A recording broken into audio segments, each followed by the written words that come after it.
गया भाग 12। I am in love with Sofia Nandu, Kartik ने नंदिनी से कहा। नंदिनी ने जैसे ही सुना उसे लगा जैसे उसका दिल अंदर ही अंदर टूटकर बिखर चुका है। सांसें एक पल के लिए जैसे थम गई।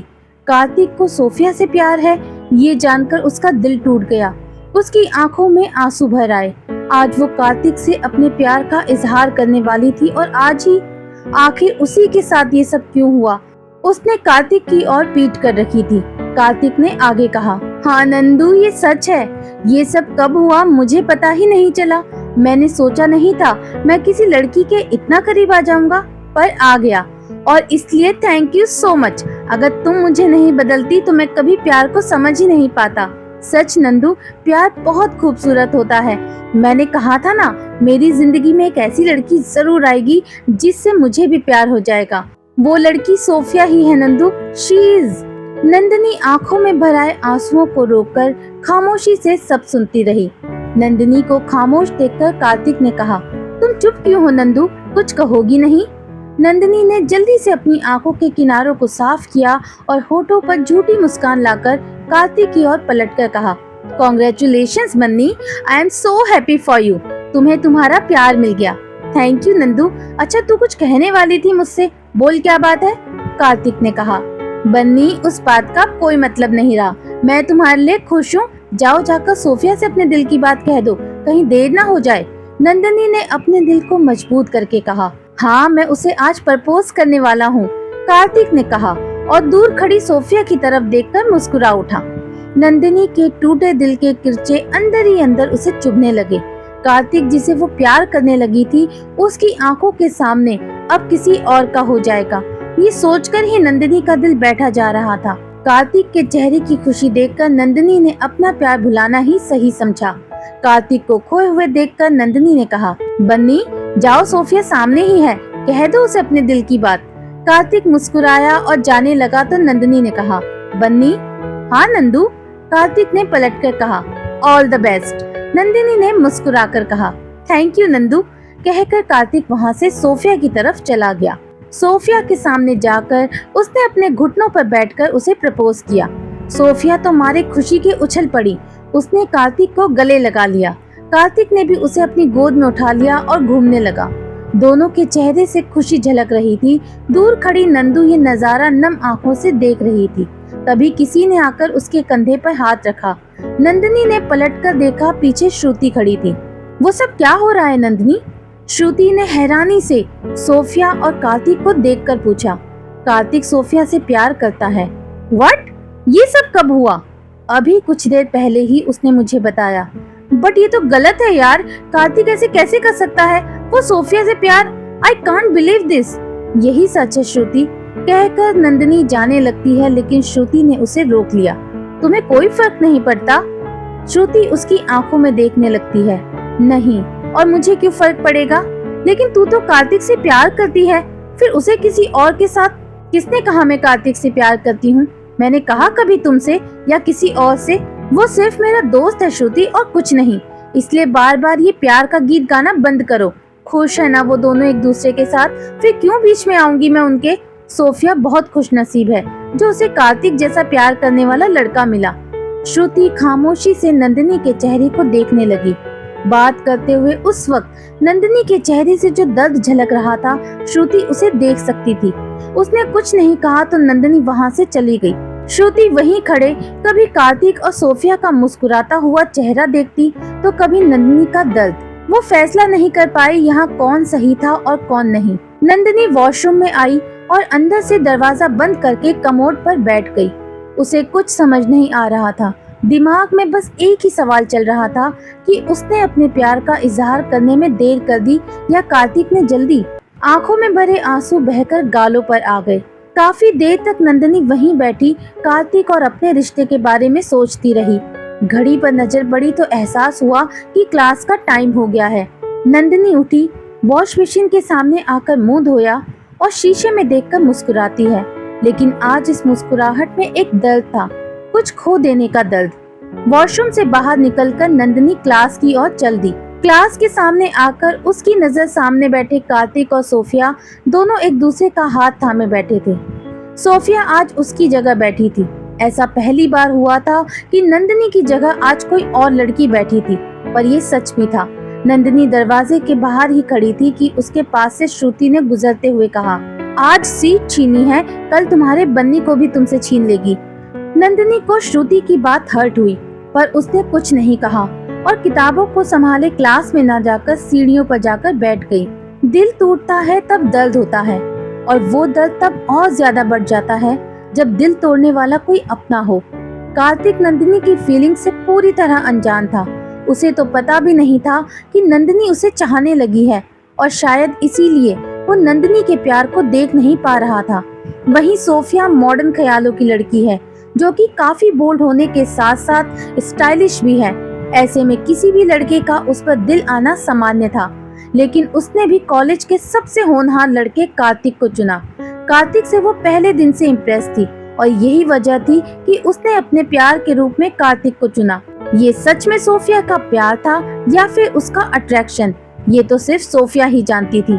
सीढ़ियों पर बैठी नंदिनी का मन आज बहुत उदास था। कार्तिक को सोफिया के साथ देखकर उसे बिल्कुल अच्छा नहीं लग रहा था, लेकिन वो कर भी क्या सकती थी। कार्तिक कितना खुश था, और वह किसी भी कीमत पर कार्तिक को दुख पहुंचाना नहीं चाहती थी, लेकिन अब ये सब उसे रोज रोज देखना पड़ेगा। नंदिनी वहाँ काफी देर तक बैठी रही।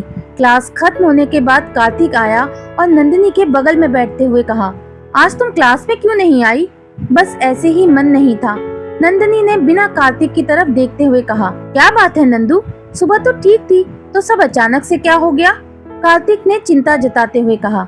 कुछ नहीं बन्नी, बस थोड़ा सा सर में दर्द है, नंदिनी ने बात टालते हुए कहा। कार्तिक उठा और नंदिनी से ठीक ऊपर वाली सीढ़ी पर बैठ गया और अपने हाथों से हल्के हल्के उसका सर दबाते हुए कहने लगा, पता है नंदू, जब भी मेरे सर में दर्द होता है तब मेरी मॉम ऐसे ही मेरा सर दबाती है, और सर दर्द पल में छू मंतर। देखना, तुम्हारा सर दर्द भी छू मंतर हो जाएगा। कार्तिक का इस तरह परवाह करना नंदिनी के दिल को सुकून पहुंचा रहा था। उसने अपनी आंखें मूंद ली और कार्तिक के हाथों की छुअन को अपने बालों में महसूस करने लगी। सर दबाते हुए कार्तिक उसे हंसाने के लिए उटपटांग जोक भी सुना रहा था। आखिरकार नंदिनी हंसती। कार्तिक आकर उसकी बगल में बैठ गया और अपने कंधे से उसके कंधे पर हल्के से मारते हुए कहा, तू हंसती हुई ही अच्छी लगती है। बरामदे से आती हुई सोफिया ने जब कार्तिक को नंदिनी के साथ बैठे देखा तो जल भुन गई। वो आई और कार्तिक का हाथ पकड़कर उसे उठाते हुए कहा, बेबी चलो ना, तुम्हें कुछ दिखाना है। बेबी? कार्तिक ने अजीब से मुंह बनाकर सोफिया की तरफ देखा, जैसे पूछना चाहता हो ये क्या है।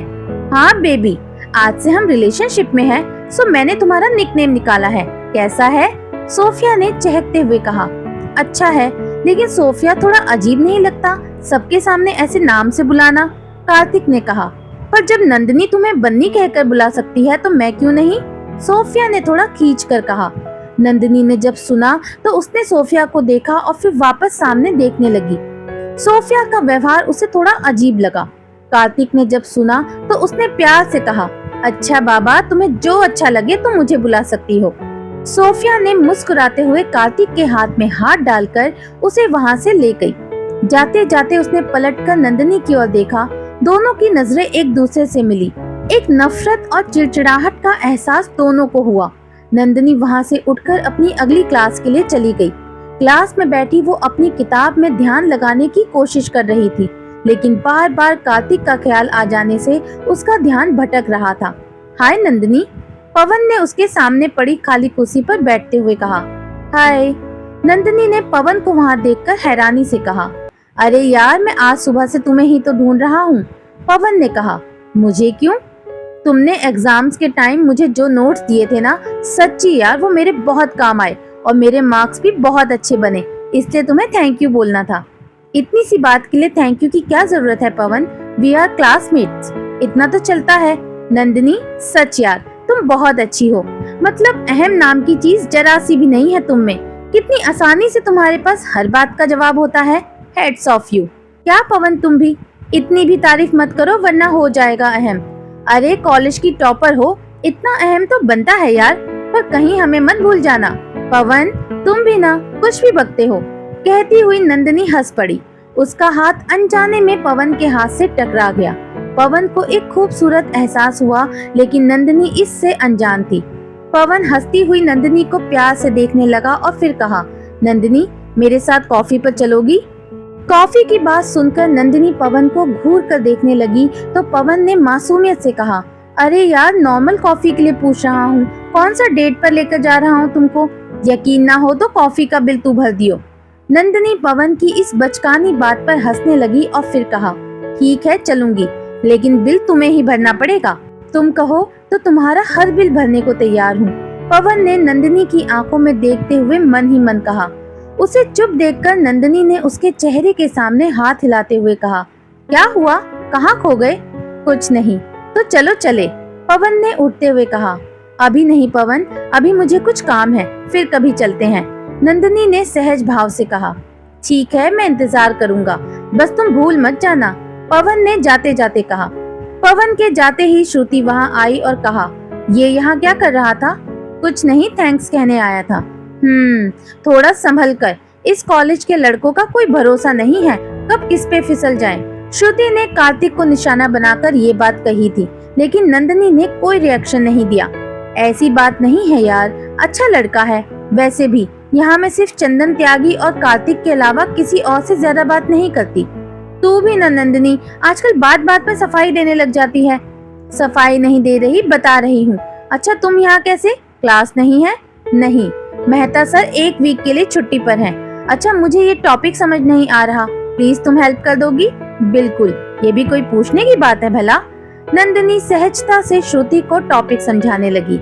श्रुति नंदिनी के चेहरे को देखते हुए सोचने लगी, ऊपर वाले ने कितना मजबूत बनाया है इसे भी। सुबह किसी ने इसका दिल तोड़ा और ये सबकी मदद करने के लिए हमेशा तैयार रहती है। नंदिनी जैसी लड़की मैंने आज से पहले कभी नहीं देखी। हे भगवान, इसकी जिंदगी में किसी अच्छे लड़के को ले आओ जो इसे संभाल सके। वो कार्तिक जिससे ये प्यार करती है, उस गधे को तो कोई परवाह ही नहीं है। वो तो उस सोफिया के पीछे लट्टू बना घूम रहा है। सोफिया मेकअप की दुकान, अरे असली ब्यूटी तो यहाँ है नंदिनी के चेहरे में। कितनी मासूमियत, कितना नूर झलकता है इसके चेहरे से। तो ये ऐसे होगा, कहकर नंदिनी ने जैसे ही श्रुति को देखा, उसे अपनी ओर देखता पाकर कहा, क्या हुआ, ऐसे क्यों देख रही हो? कुछ नहीं, श्रुति ने अपने ख्यालों से बाहर आते हुए हड़बड़ाकर कहा। कभी कभी बन्नी भी ऐसे ही, नंदिनी ने एक्साइटेड होकर कहा, लेकिन बात अधूरी छोड़ दी। चल कैंटीन चलकर कुछ खाते हैं, बड़ी भूख लगी है, श्रुति ने कहा। वो नहीं चाहती थी कार्तिक के बारे में बात करके वो उसे और ज्यादा डिस्टर्ब करे। दोनों उठकर कैंटीन की ओर चली गयी। कैंटीन में आकर श्रुति ने नंदिनी को बैठने को कहा और खुद काउंटर की तरफ बढ़ गई। काउंटर से 2 बर्गर, 2 कॉफी और एक कोन फ्रेंच फ्राइज लेकर वो आई। उसने सब नंदिनी के सामने रखा और खुद उसके सामने पड़ी चेयर पर आकर बैठ गई। श्रुति ने बर्गर उठाया और खाने लगी। नंदिनी चुपचाप बैठी किसी सोच में डूबी थी। श्रुति ने उसे खाने का इशारा किया तो उसने एक फ्राइज उठाई और जैसे ही मुंह में रखने वाली थी, किसी ने उसके हाथ से वो फ्राइज छीन ली। नंदिनी ने चौंक कर देखा तो उसके बिल्कुल बगल में कार्तिक बैठा था। तुम कब आए? नंदिनी ने हैरानी से पूछा। तब जब आप अपने ख्यालों की दुनिया में डूबी हुई थी मिस नंदू। वैसे दिन में किसके सपने देख रही थी? कार्तिक ने नंदिनी को छेड़ते हुए कहा। शट अप बन्नी, नंदिनी ने कहा। और आज तुम मेरे बिना ही खा रही हो ना? कार्तिक ने मुंह बनाकर कहा। ये लो कार्तिक, तुम भी खा लो, कहो तो मैं और मंगवा देती हूँ। श्रुति ने सामने पड़े बर्गर की प्लेट कार्तिक की तरफ बढ़ाकर कहा। अरे नहीं श्रुति, ये है ना, मैं नंदू वाले में से खा लूंगा, कार्तिक ने फ्राइज की प्लेट अपनी तरफ खिसकाते हुए कहा। नंदिनी ने प्लेट वापस अपनी ओर खिसकाई और कहा, ओ हेलो, ये मेरा है। हमारे बीच कब से तेरा मेरा होने लगा नंदू? हम दोनों तो एक ही है ना? कार्तिक ने मासूमियत से कहा। नंदिनी कार्तिक के चेहरे को देखने लगी। कुछ भी तो नहीं बदला था। अभी भी कार्तिक वैसा ही था जैसा हमेशा से था। अब भी वो वैसे ही मस्ती, मजाक और नंदिनी की परवाह कर रहा था। फिर नंदिनी को क्यों लगने लगा था कि सोफिया के आने से वो कार्तिक से दूर हो जाएगी? ये उसका वहम था या सच? कार्तिक प्लेट से उठा उठाकर फ्राइज खाने लगा। एक फ्राइज उसने उठाकर नंदिनी के मुंह में रखते हुए कहा, अरे नंदू, भूखी रह जाएगी मेरे बच्चे। नंदिनी ने खा लिया और मुस्कुरा दी। उसने कॉफी का कप उठाया और पीने लगी। कार्तिक एक टुकड़ा खुद खाता और दूसरा नंदिनी को खिला देता। इस थोड़े से वक्त में नंदिनी सब भूल गई। सामने बैठी श्रुति कॉफी पीते हुए उन दोनों को प्यार से देख रही थी। उसने जेब से फोन निकाला और दोनों की एक प्यारी सी तस्वीर अपने कैमरे में कैद कर ली। अरे पूरी क्या अकेले ही पी जाओगी, मुझे भी पिलाओ, कहते हुए कार्तिक ने नंदिनी के हाथ से आधी बची कॉफी का कप ले लिया। बन्नी वो झूठी है, नंदिनी ने कहा। तो क्या हुआ, फ्रेंड्स में सब चलता है और तू तो ऐसे कह रही है जैसे तूने कभी मेरा झूठा खाया ही नहीं, कार्तिक ने कॉफी पीते हुए कहा। उसके बाद क्या था, दोनों में तू मैं शुरू हो गई। सामने बैठी श्रुति दोनों को कुछ देर के लिए अकेला छोड़कर बिल पे करने चली गई। कैंटीन से निकलकर सबने अपनी अपनी क्लास ली और घर की ओर निकल गए। शाम को नंदिनी अपनी रूममेट स्वाति के साथ मार्केट आई हुई थी। दोनों ने अपना अपना सामान खरीदा और पैदल ही चल पड़ी। जूस सेंटर पर आकर दोनों ने जूस पिया। अभी कुछ ही दूर चले थे कि स्वाति ने कहा, नंदिनी यार मुझे वॉशरूम जाना है, हॉस्टल जाकर कर लेना। नंदिनी ने सामान से भरे पैकेट उठाते हुए कहा। अरे यार बड़ी जोर से आई है, चलना वरना गड़बड़ हो जाएगी, स्वाति ने मिमियाते हुए कहा। तुझे ना हमेशा गलत वक्त पर गड़बड़ करनी होती है, एक तो ऐसे ही देर हो चुकी है, अब यहाँ कहाँ वॉशरूम मिलेगा तुझे, नंदिनी ने स्वाति को डांट लगाते हुए कहा। अरे चलना यार, वो देख सामने मॉल, वहाँ बाथरूम मिल ही जाएगा, कहते हुए स्वाति बिना नंदिनी के जवाब का इंतजार करते हुए आगे बढ़ गई। नंदिनी भी उसके पीछे पीछे चल पड़ी। अंदर आकर स्वाति ने सामान रखा और बाथरूम की तरफ भाग गई। नंदिनी वेटिंग एरिया में खड़ी उसके आने का इंतजार करने लगी। नंदिनी की नजर एक कपल पर गई। लड़के को वो पहली बार देख रही थी, लेकिन लड़की की शक्ल उसे कुछ जानी पहचानी सी लगी। लड़की की शक्ल भी वो साफ देख नहीं पा रही थी, उसके बालों और आंखों पर लगे ग्लासेस की वजह से। नंदिनी ने बैग्स वहीं छोड़े और उस कपल का पीछा करने लगी। वो लड़का लड़की एक दूसरे की कमर में हाथ डाले आगे बढ़ रहे थे। लिफ्ट से ना जाकर सीढ़ियों से जाने लगे। नंदिनी का काम उन दोनों ने आसान कर दिया। छुपते छुपाते नंदिनी उन दोनों के पीछे पीछे चली जा रही थी। 4th फ्लोर पर जाकर वो कपल एक गैलरी में घुस गया। नंदिनी भी आगे जाकर दीवार के पीछे छिप गई। क्योंकि 4th फ्लोर पर किसी होटल्स के रूम बने थे, इसीलिए वहाँ कोई आता जाता नहीं था। शांत माहौल था। नंदिनी दीवार से पीठ लगाए खड़ी अपनी सांसों को नॉर्मल करने की कोशिश कर रही थी। कुछ देर बाद उसने हल्की सी गर्दन झुकाकर उस लड़की को देखने की कोशिश की। गैलरी का नजारा देखकर उसका दिल धक से रह गया। वो तेजी से वापस दीवार की ओर में आ गई। उसने देखा लड़का लड़की एक दूसरे के आलिंगन में कैद एक दूसरे को किस कर रहे थे। लड़के की पीठ नंदिनी की तरफ थी, इसलिए वो उसका चेहरा देख नहीं पाई, पर लड़के का चेहरा उसे साफ साफ नजर आ रहा था। लड़के से नंदिनी को कोई मतलब नहीं था, उसे लड़की का चेहरा देखना था जो कि नीचे उसे जानी पहचानी सी लगी थी। नंदिनी के लिए लड़की का चेहरा देखना बहुत जरूरी था, इसीलिए जैसे ही उसने देखने की कोशिश की, उसके हाथ में पकड़ा फोन बज उठा। फोन स्वाति का था। लड़का लड़की फोन की आवाज सुनकर सतर्क हो गए और नंदिनी की तरफ बढ़े। दोनों ने जैसे ही आकर दीवार की दूसरी ओर देखा, वहाँ कोई नहीं था। नंदिनी उनके आने से पहले ही वहाँ से जा चुकी थी। यहाँ तो कोई नहीं है, लड़की ने लड़के से कहा। लड़के ने लड़की का हाथ पकड़कर उसे तेजी से अपनी ओर खींचा और उसे अपने बाहों में भरते हुए कहा, कम ऑन डार्लिंग सोफिया, प्यार के ऐसे हसीन पलों को यूं बर्बाद नहीं करते। आशा करती हूँ दोस्तों कहानी का ये भाग आपको पसंद आया होगा। अगर पसंद आया है तो प्लीज मुझे कमेंट करके जरूर बताएं। आपको अगर मेरी कहानियाँ पसंद आ रही हैं तो प्लीज मेरे चैनल को ज्यादा से ज्यादा लाइक कीजिए, शेयर कीजिए एंड सब्सक्राइब कीजिए। बहुत जल्द मिलती हूँ आपसे इस कहानी के अगले भाग में। तब तक के लिए बाय बाय।